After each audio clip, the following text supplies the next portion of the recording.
अस्सलाम वालेकुम, मैं हूँ इंशा अमजद और आज मैं मौजूद हूँ senior endocrinologist and ex HOD of Liaquat national hospital endocrinology department doctor Zakir Alvi के साथ। अस्सलाम वालेकुम डॉक्टर साहब, क्या हाल है आपका? अल्लाह का शुक्र है।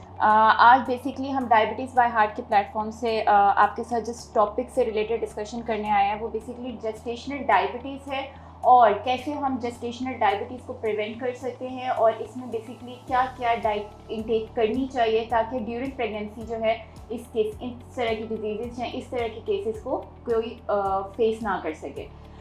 डॉक्टर साहब, मेरा सवाल आपसे पहले ये है कि बेसिकली जेस्टेशनल डायबिटीज़ होती क्या है और कौन से फैक्टर्स हैं जिसकी वजह से जो है during pregnancy most of the women they face from this condition? Thank you very much for asking this questions. Gestational diabetes वो डायबिटीज़ है जो पहली दफ़ा हमल के दौरान डायग्नोज होती है। ये आम तौर पे हमल की वजह से डायबिटीज़ होती है और हमल के दौरान रहती है। डिलीवरी के बाद ये डायबिटीज़ ख़त्म हो जाती है। इसको हम जेस्टेशनल डायबिटीज़ कहते हैं। इसकी कई वजूहात हैं। आम तौर पे ये एट रिस्क पॉपुलेशन में होता है।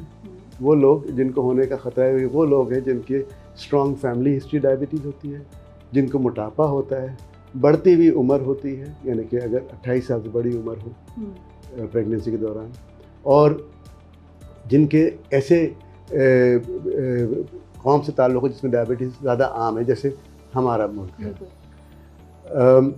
वज़न और फैमिली हिस्ट्री और तर्ज़ ज़िंदगी जो हमने गुजारी, जो आराम पसंद तर्ज़ ज़िंदगी गुजारी है, ये बहुत बड़े रिस्क फैक्टर्स होते हैं।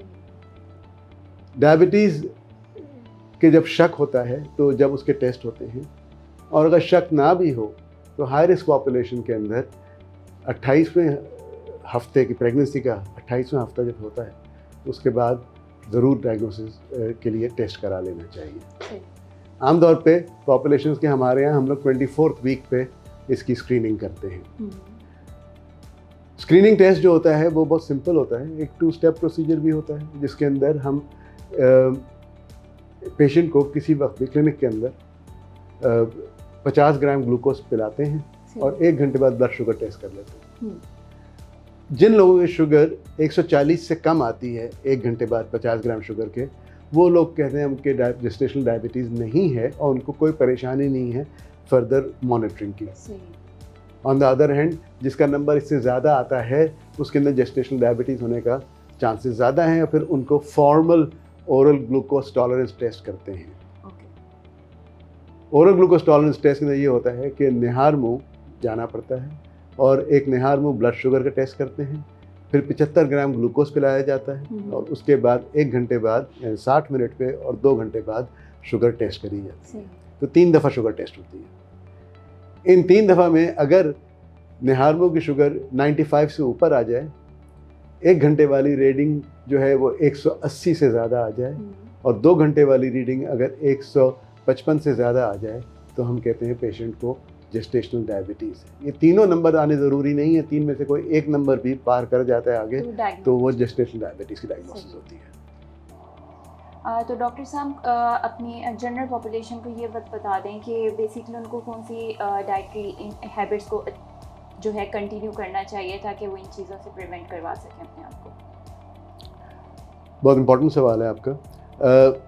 देखिए, प्रिवेंशन के अंदर खाली डाइट नहीं है, पूरा लाइफस्टाइल होता है। तो अब ये हम जेस्टेशनल डायबिटीज़ की बात कर रहे हैं तो मैं मेनली फोकस करूँगा यंग वेमेन पे। एंड इसके अंदर ये होता है ख़ास तौर पे, देखिए वो लड़कियाँ जिनका रिस्क ज़्यादा है, ये वो लड़कियाँ जैसे मैंने जिक्र करा जिनका वज़न ज़्यादा है, जिनकी फैमिली में स्ट्रॉन्ग हिस्ट्री वालिदैन में या भाई बहनों में डायबिटीज़ का या जेस्टेशनल डायबिटीज़ की हिस्ट्री रही है, ये वो हाई रिस्क है। तो इन लोगों को कोशिश ये करनी चाहिए कि मोटापे से बचा जाए, मोटापा होने से बचा जाए। देखिए, मोटापा होने के बाद कम करना बहुत मुश्किल हो जाता है, तो होने से ही बचा जाए। और हम अपने फैमिली हिस्ट्री तो बदल नहीं सकते, अपने तर्ज़ ज़िंदगी को बदल सकते हैं। एक्टिव लाइफ, फिज़िकली हम लोग बहुत सेडेंट्री है, आराम पसंद हैं, हमें हर वक्त मूवमेंट करती रहनी चाहिए। वर्जिश, बराए वर्जिश, और यंग गर्ल्स के लिए मैं बोलूँगा स्पोर्ट्स, क्योंकि स्पोर्ट्स एक ऐसी एक्टिविटी है जो ज़हनी और जिस्मानी सेहत के लिए बहुत ज़रूरी है। खाने के अंदर यंगस्टर्स को मैं ये एडवाइस करूँगा कि junk food, fried food avoid करें, स्पेशली वो लड़कियाँ जो कि हाई रिस्क पॉपुलेशन में हैं। अगर fried food and schools and colleges के अंदर जो फूड मिलता है आमतौर पे वो अच्छा नहीं होता है, घर से लेके जाएं। पुराने ट्रेडिशंस हैं हमारे कि घर से एक सैंडविच बॉक्स लेके जाया जाता था, वो बेहतर है स्कूल ले जाने के लिए, इवन कॉलेज ले जाने के लिए। It may not look too cool but it's the better way of living. यही रीज़न है कि कुछ ज़्यादातर जो है इवन हम भी नहीं लेकर जाते हैं कि घर से लेकर जाएंगे, लोग क्या समझेंगे और ये होगा। नहीं, ये हमें माशरे के अंदर तब्दीली लानी है। वो तब्दीली इसी तरह आती है कि हर कोई इंडिविजुअली एक प्रैक्टिस में चेंज लेके आए। स्कूल एंड कॉलेजेस के अंदर जब ये प्रेशर पड़ेगा कि बच्चे वो खाना नहीं खा रहे जो वहाँ बिक रहा है, तो खुद ही वो चेंज भी हो जाएंगे।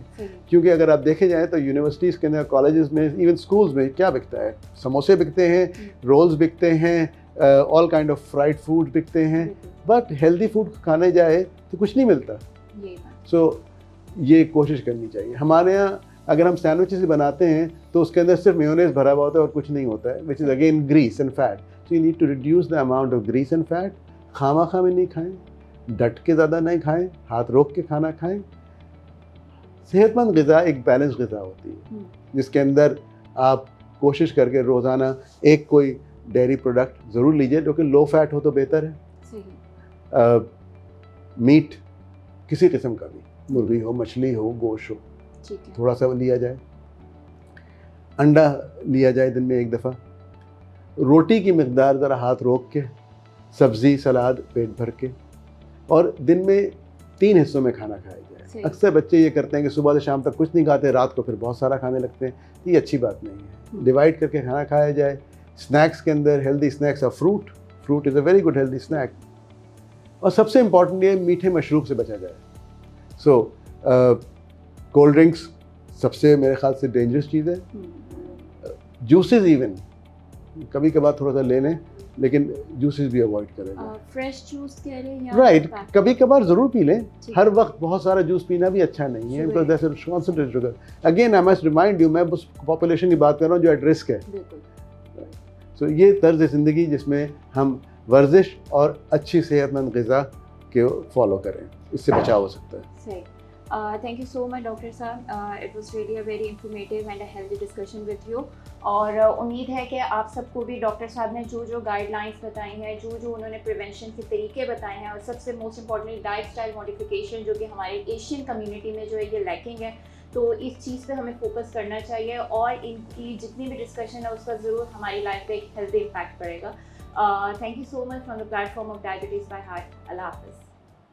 ये मैसेज मुफाद आमा के लिए CCL फार्मास्यूटिकल्स की जानिब से पेश किया गया है।